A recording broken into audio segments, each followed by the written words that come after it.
Salam jumpa Bapak Ibu Saudara dalam acara Spiritual Breakthrough Terobosan Rohani.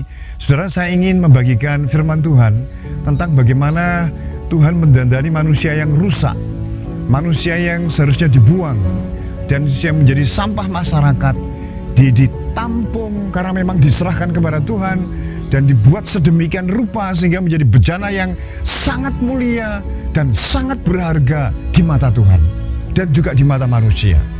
Saudara yang dikasihi oleh Tuhan, ketika engkau atau ketika orang-orang pada umumnya melihat barang yang pecah, apa yang harus dilakukan? Paling dibuang, disisihkan, ditinggalkan, dan tidak akan dibuat apa-apa. Nah, itu kondisi yang ada di sekitar kita, memang alami, natural. Tetapi bagi Tuhan, untuk sebuah kehidupan adalah berbeda. Tuhan sangat menghargai kehidupan. Walaupun manusia sering merusak dengan tingkah lakunya, dengan pemberontakannya kepada Tuhan, dengan dosa, kejahatan, sehingga membentuk manusia menjadi manusia yang benar-benar rusak dan sulit untuk diperbaiki. Seperti kita ketahui Daud dalam Mazmur 51, bagaimana dia bertobat kepada Tuhan ketika dia berzina dengan Batseba, dan ketika dia membunuh suaminya dan merampas begitu saja istri orang, saudaraku. Akhirnya dia mengatakan dalam Mazmur 51 ayat yang ke-11, Tuhan, bersihkanlah aku daripada dosaku dengan hisop, maka aku menjadi tahir. Dan bersihkanlah aku, maka aku menjadi lebih putih dari salju. Ayat yang ke-11 dikatakan, Tuhan, jangan engkau membuang aku dari hadapanmu, dan jangan mengambil rohmu yang kudus daripadaku. Ayat yang ke-17 di situ dikatakan, saudaraku, persembahan sembelihan yang berkenan kepada Allah ialah jiwa yang hancur dan hati yang patah dan remuk. Tidak akan kau pandang hina ya Tuhan.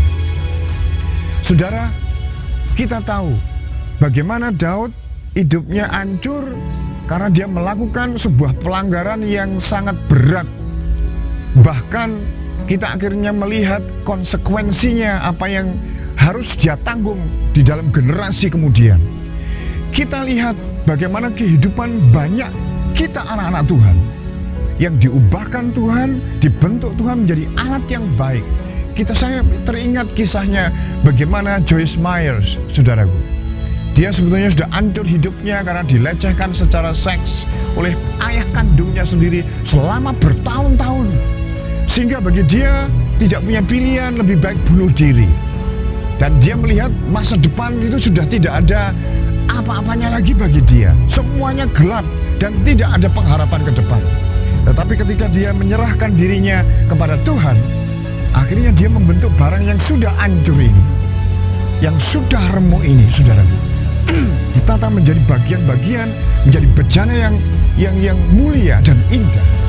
Saya ingat akan sebuah seni di Jepang yang kuno, yaitu kintsugi.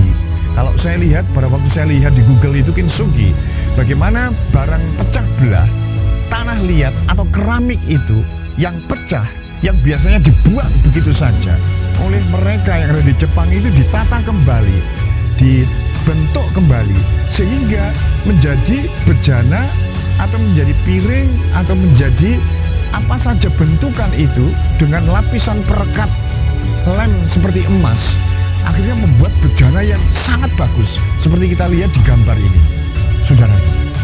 Nah, ketika kita mengalami kehidupan yang hancur, mungkin ada di antara saudara yang mengalami hancur rumah tangga, saudara ada yang selingkuh, saudara ada yang keluar masuk penjara, mungkin beberapa di antara saudara malah kena narkoba, saudara sulit untuk keluar, ada yang bangkrut usahamu, ada yang hidupnya hancur karena korupsi, saudaraku, penggelapan, mafia, apapun bentuknya kehancuran hidup kita. Ketika kita serahkan kepada Tuhan, maka Tuhan akan membentuk Bapak Ibu Saudara menjadi bejana yang indah dan mulia. Dan inilah yang dikerjakan oleh karya Roh Kudus yang tidak bisa dikerjakan oleh siapapun di dunia ini.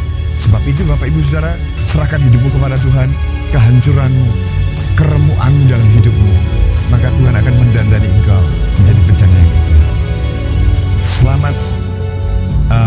firman Tuhan, dan kiranya Tuhan memberkati Bapak Ibu saudara semua. Amin.